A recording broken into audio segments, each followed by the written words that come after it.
जालन्यात कर्णकर्कश आवाज करणाऱ्या बुलेट गाड्यांवर शहर वाहतूक शाखेची जोरदार धडक कारवाई. 24 दुचाकींवर दंडात्मक कारवाई. आज दिनांक 22 रोजी गुरुवारी संध्याकाळी 6 वाजता मिळालेल्या माहितीनुसार जालना शहरात कर्णकर्कश आवाज करून नागरिकांना त्रास देणाऱ्या तसेच नियमबाह्य फॅन्सी नंबर प्लेट लावलेल्या बुलेट गाड्यांविरोधात शहर वाहतूक शाखेनं कडक पावलं उचलली आहेत. वाढत्या ध्वनी प्रदूषणावर नियंत्रण मिळवण्यासाठी आणि वाहतूक नियमांची काटेकोर अंमलबजावणी करण्याच्या उद्देशानं राबवण्यात आलेल्या विशेष मोहिमेत एकूण 24 दुचाकी वाहनांवर दंडात्मक कारवाई करण्यात आली आहे. शहरातील प्रमुख चौक, वर्दळीचे रस्ते आणि रहिवासी भागांमध्ये मोठ्या आवाजात धावणाऱ्या बुलेट गाड्यांमुळे नागरिक, विद्यार्थी, ज्येष्ठ नागरिक व रुग्णांना मोठा त्रास सहन करावा लागत होता. अनेक वाहनधारकांकडून बेकायदेशीररित्या मॉडिफाईड सायलेन्सर बसवून कर्णकर्कश आवाज निर्माण केला जात होता. शासनानं ठरवून दिलेल्या मानकांनुसार नसलेल्या फॅन्सी नंबर प्लेटचा मोठ्या प्रमाणात वापर होत असल्याचं निदर्शनास आलं होतं. या पार्श्वभूमीवर शहर वाहतूक शाखेनं अचानक विशेष तपासणी मोहीम हाती घेतली. या कारवाई दरम्यान नियमांचं उल्लंघन करणाऱ्या बुलेट गाड्यांना अडवून तपासणी करण्यात आली आहे. बेकायदेशीर सायलेन्सर, फॅन्सी नंबर प्लेट तसेच इतर वाहतूक नियमांचं उल्लंघन करणाऱ्या वाहनधारकांवर मोटार वाहन कायद्यानुसार दंड ठोठावण्यात आला आहे. याबाबत माहिती देताना शहर वाहतूक शाखेचे पोलीस निरीक्षक प्रताप इंगळे यांनी सांगितले की शहरातील ध्वनी प्रदूषण रोखण्यासाठी आणि नागरिकांच्या सुरक्षिततेसाठी ही कारवाई करण्यात येते आहे. बुलेट गाड्यांमध्ये कोणत्याही प्रकारचं मॉडिफिकेशन करून सायलेन्सर बसवणं कायद्यानं गुन्हा आहे. तसेच फॅन्सी नंबर प्लेट वापरणंही नियमबाह्य आहे. अशा वाहनधारकांवर यापुढेही कठोर कारवाई करण्यात येईल. वाहनधारकांनी आपली दुचाकी वाहनांवर शासनमान्य नंबर प्लेट वापराव्यात, कोणत्याही प्रकारचा बेकायदेशीर बदल करू नये आणि वाहतूक नियमांचं पालन करावं असं आवाहनही त्यांनी यावेळी केलं आहे.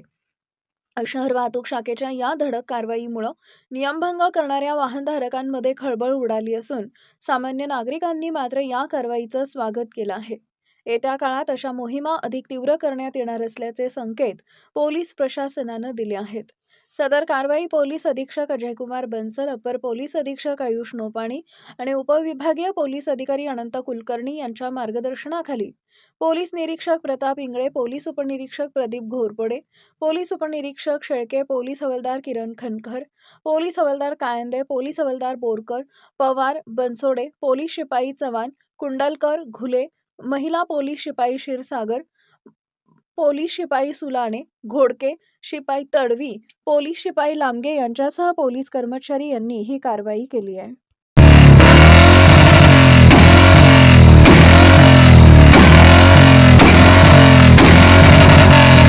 आज रोजी आपल्या जिल्ह्याचे माननीय पोलीस अधीक्षक श्री अजयकुमार बन्सल सर, अपर पोलीस अधीक्षक माननीय श्री आयुष नोपानी सर, जालना उपविभागीय पोलीस अधिकारी कुलकर्णी सर यांच्या मार्गदर्शनानुसार, आदेशानुसार आज रोजी संपूर्ण जालना जिल्ह्यामध्ये जे मॉडिफाय केलेले बुलेट सायलेन्सर आहे, फटाके फोडून जनतेला त्रास होतो आणि त्या बुलेटवर काही नंबर, बनावट नंबर किंवा फॅन्सी नंबर प्लेट आहे, अशा बुलेटवर कारवाई करण्यासंबंधाने विशेष मोहिमेचं आयोजन आज जिल्ह्याभरात करण्यात आलेलं आहे.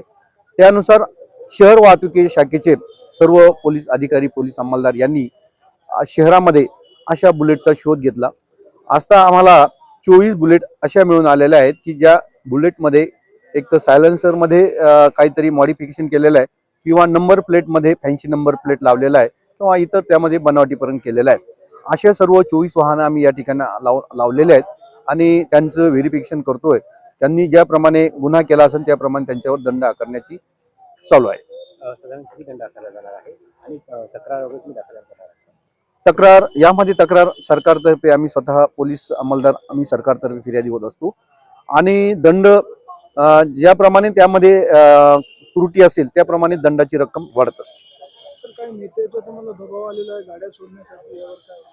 नाही, कोणाचाही माझ्यावर दबाव वगैरे आलेला नाही. कायदेशीररित्या कामकाज सुरू आहे, त्यामध्ये कोणाचा त्यामध्ये इंटरफेअर नाही. तर आपण स्वतः आता पाहणी केली, खूपच कर्कश आवाज आहे, तर याच्यावर काय असं कठोर असं निर्बंध वगैरे किंवा काय असं कारवाई करणार असतात जेणेकरून हॉस्पिटलमध्ये रुग्ण असतात, हे असतात, खूपच त्रास होतो. येस, बरोबर आहे. या मॉडिफाय केलेल्या सायलेन्सरमुळे जो आवाज, फटाक्याचा आवाज येतो, ते सायलेन्सर आपण या ठिकाणी काढून घेतलेले आहेत आणि त्यांच्यावर जास्तीत जास्त दंडाची कारवाई करण्याची तरतूद आहे आणि त्यानुसार आपण कारवाई करत आहोत. Okay, thank you.